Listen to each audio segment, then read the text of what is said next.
Hello, this is Jennifer Martinez. In this video, we're going to cover subspaces of Rn. But before we do, let's go over the definition of a vector space. A vector space is a non-empty set of objects called vectors on which are defined two operations called addition and multiplication by scalars, subject to the 10 axioms or rules that are listed here. These axioms must hold for all u, v, and w in our vector space and all scalars c and d. We've seen all these axioms in chapter 1. And much of the theory that we did in chapter 1 rested on these obvious algebraic properties of Rn. What are some examples of vector spaces? Let's look at a few here. The most common and the one that we're going to use in this section or this video is Rn. Rn, we know, is a set of all vectors, right? A list of numbers where each xi is an R. As we've seen, this is what we've seen and we've covered in chapter 1, we do know that they meet all these properties. Matrices, n by n real valued matrices, also, believe it or not, is a vector space. Notice here that there's no commutative property here. U times v does not equal v times u, so that's a good thing to make the second one a vector space. But we do know these properties hold with matrices. A few others is complex numbers. Here, let me make this smaller so we can see them all together. These vectors could be complex. These are just a few examples. Polynomials of degree less than or equal to n with real valued coefficients. They fit all these properties. Real valued continuous functions with a domain from negative infinity to infinity will fit all these properties. You need to make sure that it's closed under addition. So we'll talk about that. That's the first one there. So that's why we need the domain to be negative infinity to infinity there. Which brings us to a subspace, which is what this section is, and it's only going to be of Rn. So we're only going to stick to this first example. So what is a subspace of Rn? A subspace of Rn is any set H in Rn that has the first three properties, if you notice. Well, the first property, the sixth property, and then this extra property that the zero vector is an H. So in other words, a subspace needs to make sure that you're closed under addition. That's what part B means. If U and V are in H, then the sum is also in H. And it's closed under scalar multiplication. Again, if U is in H, then some scalar times U better also be in H. And we need to make sure that the zero vector is in H. So example 1 gives an example of a subspace. If V1 and V2 are an Rn, and H is the span, so there's the picture of the span of all of V1 and V2, which is a plane, going through the origin, then H is a subspace. To verify this, first you need to make sure that the zero vector is in there, and there it is. Zero's right, goes through the origin, so that's good. And they show this here algebraically. 0v1 plus 0v2 is a linear combination. It is, that's the definition of spanning, if you remember. It's a linear combination of v1 and v2.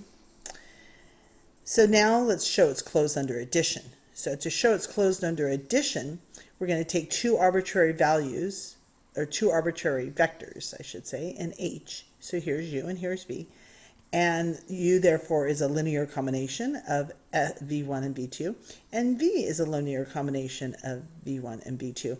So we have four different scalars here. And if you add them together, you can see that it will just be a new scalar. So this shows that u plus v is in H. And a similar thing, the very last line here explains the scalar multiplication. So if you pick any scalar, then you take c times u, which c, that same u, it's a new linear combination there, so therefore cu is also in H. So those are the three properties you need to check if it's a subspace of the vector space Rn. So if you look at example 3, it's the same as example 1, but just in general. So let's look at example 3. For V1 through Vp in Rn, the set of all linear combinations, which by the way is the span of V1 to Vp, is a subspace for Rn. This verification of the statement is similar to argument given in example 1, but you would just do everything here with VPs instead of just two vectors. Let's go ahead and practice that. So first of all, 0 is in the span of V1 through Vp, since you can rewrite 0 as 0 V1 plus 0 V2 plus 0 Vp, and that's a linear combination of 0. So let's let u and v be in the span. So u can be written as a linear combination of v1 through vn, and v another linear combination where each si and ti are scalars. So what is u plus v? We want to show it's closed under addition. So if I just add those two up and combine like terms, you can see that u plus v is in the span. This shows that it's closed under addition. Finally, if we take k times a u for some scalar k, we would get, and if you just distribute that k in, you would get, and these are just new scalars, so that shows that ku, therefore ku is in the span. That shows it's closed under scalar multiplication. I'll put a therefore sign there. I'll add where k is a scalar. I said it, but I didn't write it. And that proves it. So you do need to learn how to show, because that's what all the homework is going to be, that something in this section is closed under addition, closed under scalar multiplication, and has the 0 in there to see if it's a subspace. So let's do some more examples. The next example, we're just going to do some simple ones. Is 0 a subspace? The answer, you can try it on your own. The answer is yes, you should practice these. Obviously, 0 is in there. And if you take, it's closed under addition, because if you take 0 plus 0, that's still 0, and that's in 0. And then k times 0 is 0, which is in there. So it's k closed also under scalar multiplication. So the answer is yes. Let's do some specific examples. Like, is R3? Is all of R3 a subspace of R3?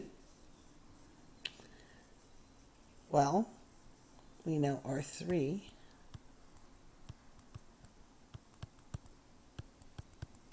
is just this whole space here. So obviously 0 is in R3. If you take any 2 points, so let's let u and v be in R3. We'll number these. So if I look, so u will be some, so u will be some u1, u2, u3, and v will be some v1, v2, v3. So if we look at u plus v, it's obviously a point in R3. And finally, k times u. We know that that is just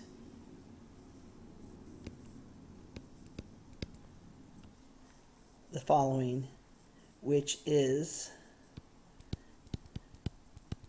in R3 as well, for K a scalar. So therefore, yes, it is a subspace. In fact, all of Rn, you could just do this in general, is a subspace of Rn. So here's the properties again, just a reminder of the definition of a subspace. And you can see zeros in there. It's closed under addition, and the third one closed under scalar multiplication. So let's try more examples. What about this one? Again, you should try it, pause it, see if you can practice these. Let L1 be a line through the origin. And, that's supposed to be an and, L2 be a line not through the origin. Is L1 a subspace of R2? What about L2? Pause this, and when you're ready, you can see the solution. So the answer is L1 is a subspace of R2, but L2 is not. L2 is definitely not.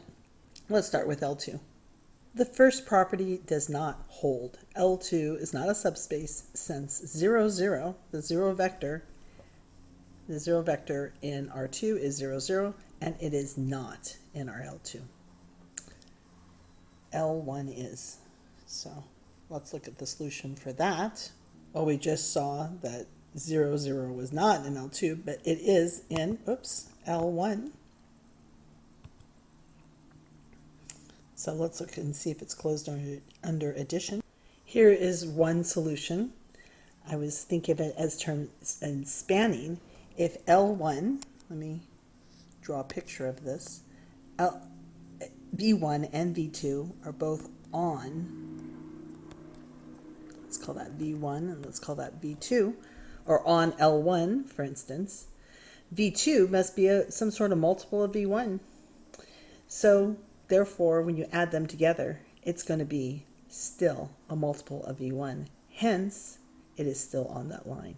You could have also done this with writing both into equations of y equals mx plus b, where the b is 0. That would work as well if you did it that way. So this is just one solution, thinking of it as the span, right? Because L1 really is the span of my V1 and V2, when V2 is a multiple of V1.